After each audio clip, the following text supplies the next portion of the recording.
When you begin the claim process, the first question you will be asked is about your relationships. This is because we need to establish whether you are living with a partner. If you are living with a partner, your individual universal credit claims will be linked to make sure you receive the correct payments. This is done through a linking code that will be sent to your email.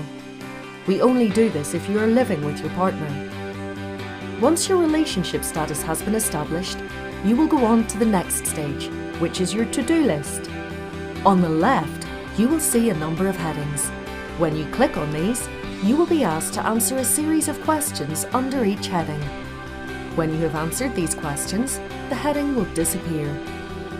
By clicking on the Journal heading on the top right of the page, you can see all of the information you have entered so far. When you have completed your to-do list, you are now ready to submit your claim. But first, you will be asked to confirm that all of your information is correct. When you are happy, click on the checkbox.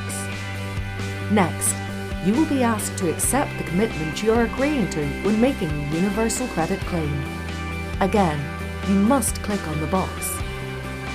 You then need to confirm your declaration and submit your claim.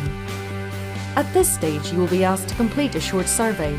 You don't have to do this, but it helps the Universal Credit team understand our customers' needs better. Your answers will not affect your claim. Your claim is now submitted, and the next thing you must do is confirm your identity.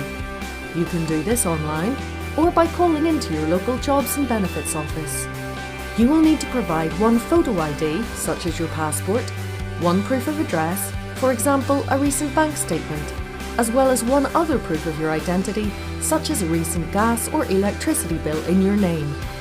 If you need more information or help about claiming universal credit, visit nidirect.gov.uk/universal credit or go to your local Jobs and Benefits office.